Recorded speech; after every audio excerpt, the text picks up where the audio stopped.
तो दिल तोड़ के खुश रहो गाना ओकर से और ज्यादा मैंने बमक गई। और इससे छोटा दो ना, ओपन दो ना, थोड़ा ऊपर वाला दिखाओ, थोड़ा नीचे वाला दिखाओ। कबूकिया के दिया फोटो हुआ यानी गोदामवा के दी है। सोना पांडे अपने बोले जुग रहती हमारा संग खाली काम कैले बड़ी। अथवा कहाँ लगाए भैया बता। पवन जी का भी नाम आ रहा है, खेसारी लाल यादव जी का भी नाम आ रहा है। सुमारी कीड़ा होला सब ओकरा के बार बार काटत हो सब, ओकरा बेचैनी ले लेता। तू मुझे कबूल मैं तुझे कबूल। नेपाली जीवन लड़की आइल बे इनका संग जीवन दिल तोड़ के खुश रह गाना कैले बनी, मधुसूदन फिल्म अब छोड़ ले बनी। तो दिल तोड़ के खुश रहो गाना के चलते और ही बम कल भैया। बात समझी, ई गाना चलता 3 दिन तो शूटिंगे भइल भैया, ओकर से और ज्यादा मैंने बमक गई। ऐसे है वैसे है। अगर हम वासना के दृष्टि से, गलत दृष्टि से अगर मंगैले रहम तो मैं कुछ बात करती कि बड़ा बाबू अच्छा लग रहा है, और इससे छोटा दो ना, ओपन दो ना होई। जीवन वासनात्मक दृष्टि से मंगाई उ ना कही इससे और छोटा दो, थोड़ा ऊपर वाला दिखाओ, थोड़ा नीचे वाला दिखाओ। ना मांगी मांगी ना मांगी, खाली ड्रेस पर देख देख के मांगी। तो आप बताइएगा, कैसे रौरा नहीं महसूस होता? आजकल लड़का लड़की प्रेम करता हो तो नहीं कर करत। लेकिन उस तरह का फोटो नहीं आता है ना, वो कार साफ अश्लील फोटो मंगा रहे थे। कैसन फोटो सिंगार पटर करके देखे खातिर लड़को फोटो मांगल साज के कि सिंगार पटर के कि सीधे कलर से तनी कबूकिया के दिया फोटो हुआ आए, तनी गोदामवा के दी है। गैस बनैले बहने उतरत नहीं है गैस अब। लेकिन आप मेरे बात को जवाब नहीं दे रहे हैं, बातें को घुमा रहा है, उलझा रहे हैं।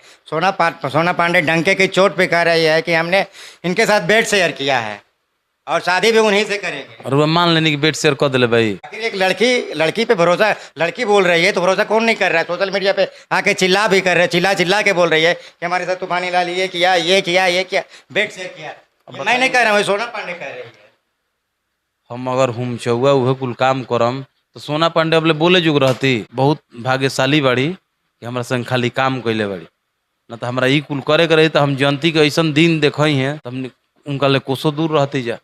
अथवा कहाँ लगाए भैया बता दीजिए। अरे गाना में जहाँ जहाँ जा रहा है वहाँ वहाँ हाथ लगाए। हम शूटिंग के लिए हाथ लगाए हैं, जहाँ जहाँ मांगेगा वहाँ वहाँ लगाएंगे, जहाँ जहाँ सीन मांगता है वहाँ वहाँ लगाए हैं। आपके साथ साथ 2 आदमी का और नाम आ रहा है, पवन जी का भी नाम आ रहा है, खेसारी लाल यादव जी का भी नाम आ रहा तब है। कहत नहीं वो पगला गुल भी है, यही से बक बक बक बक कुछ बोल देती है। वो लोग भोजपुरी के हमारे सिरमौर हैं, उन लोग के विषय में कहने से पहले उसको सोचना चाहिए। कुछ भी है तो वो लोग भोजपुरी का आन बान शान है, उन लोगों के विषय में उसको पहले तो बोलना नहीं चाहिए। आप कह रहे हैं अनबन शान है, लेकिन डंके के चोट पे कह रहे हैं कि पवन जी ये है वो है खेसारी लाल ये जी है वो सब कह रहे हैं। तो कहे ना कही ओकरा पगल का कहला एगो सुमारी कीड़ा होला सो, तो वो कीड़वा हो गल सब ओकरा के बार बार काटत हो सब, बार बार काटत हो सब, बार बार काटत हो सब, तो ओकरा बेचैनी ले लेता। तो बक बक बक बक बोलत है। बात सत्य है तो सत्य है तो उसका सत्यता का प्रमाण करना चाहिए ना। वो ले आके भाई दे दे प्रमाण, हम कबूल कर लेंगे।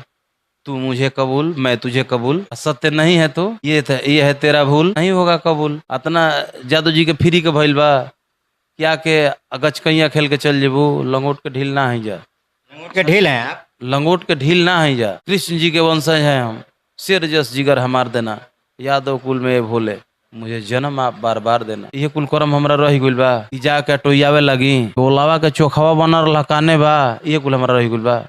ये कुल बेबुनियाद बात, फजूल की बात है।